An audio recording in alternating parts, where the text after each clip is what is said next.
आज से लगभग 2500 साल पहले चाइना में एक संत पैदा हुए। उनका नाम था लाओ त्सु। लाओ त्सु की गिनती अपने समय के सबसे बुद्धिमान और समझदार लोगों में की जाती थी। यहाँ तक कि चीन के सम्राट भी उनके पास सलाह लेने आया करते थे, क्योंकि लाओ त्सु की बुद्धिमानी के सैकड़ों किस्से प्रसिद्ध थे। उनका बड़ा मान सम्मान भी था पूरे चाइना में। एक बार कुछ ऐसी ही घटना घटी। सम्राट के दरबार में एक व्यापारी आया जिसके पास 2 फूल थे। उसने सम्राट के पास एक शर्त रखी कि अगर सम्राट पहचान ले कि इनमें से कौन सा फूल असली है और कौन सा फूल नकली है, तो वो ये दोनों फूल सम्राट को भेंट कर देगा और साथ में अपनी संपत्ति का आधा हिस्सा राजकोष में जमा करवाएगा। लेकिन अगर सम्राट नहीं पहचान पाए तो उतना ही धन उन्हें व्यापारी को देना होगा। अब सम्राट के सामने 2 फूल लाए गए, जिनमें से एक फूल असली था और दूसरा नकली था। लेकिन दोनों में फ़र्क कर पाना मुश्किल था, क्योंकि दोनों फूल देखने में बिल्कुल एक जैसे लग रहे थे।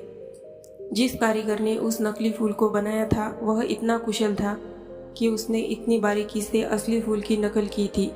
दोनों में फ़र्क ढूंढ पाना बड़ा मुश्किल हो रहा था। अब सम्राट उलझन में पड़ गए और जैसे ही सम्राट संकट में पड़े, उन्हें याद आई लाओ त्सु की। लाओ त्सु को बुलावा भेजा गया, क्योंकि लाओ त्सु की समझदारी के किस्से बड़े मशहूर थे। इसीलिए व्यापारी भी थोड़ा घबरा गया। हालांकि वह लाओ त्सु से कभी मिला नहीं था, लेकिन उसने लाओ त्सु के बारे में सुना बहुत था। लाओ त्सु बहुत बुद्धिमान व्यक्ति है। लाओ त्सु को संदेश भेजा गया कि सम्राट एक दुविधा में फंस गए हैं। 2 फूलों में पहचान करनी है, लेकिन सम्राट पहचान कर नहीं पा रहे हैं। लाओ त्सु दरबार में पहुंचे। लाओ त्सु ने दोनों फूलों को ध्यान से देखा और उनमें फ़र्क पहचानने का प्रयास किया, लेकिन लाओ त्सु भी दुविधा में पड़ गए। वो भी थोड़ा परेशान हुए, भ्रमित हुए कि इनमें से कौन सा फूल असली है और कौन सा नकली, क्योंकि देखने में दोनों फूल हूबहू एक जैसे थे।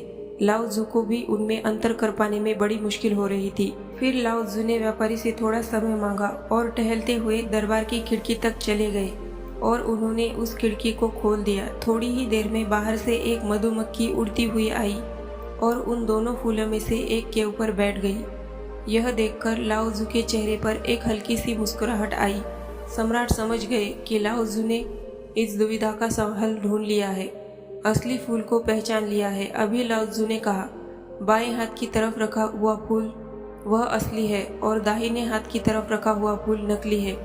व्यापारी बड़ा हैरान हुआ, क्योंकि वह भी कभी कभी भूल जाता था कौन सा फूल असली है और कौन सा नकली। उसे भी याद रखने में बड़ी परेशानी होती थी। उसने आश्चर्यचकित होकर लाओ त्सु से पूछा कि आपने पहचाना कैसे?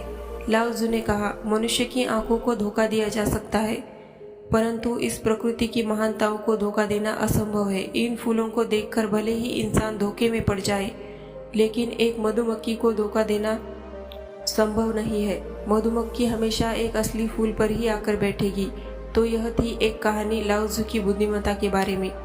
यह कहानी हमें यह सिखाती है कि अगर हम ध्यान दें तो बड़ी से बड़ी समस्या का समाधान हमारे आसपास ही होता है। ध्यान में बहुत ताकत होती है। वह हमें हमारी प्रकृति की महानताओं से सीखने की बुद्धिमत्ता प्रदान करता है। मैं आशा करती हूँ कि यह कहानी आपको पसंद आई होगी और आपके जीवन में दुविधाओं को हल करने में आपके काम आएगी।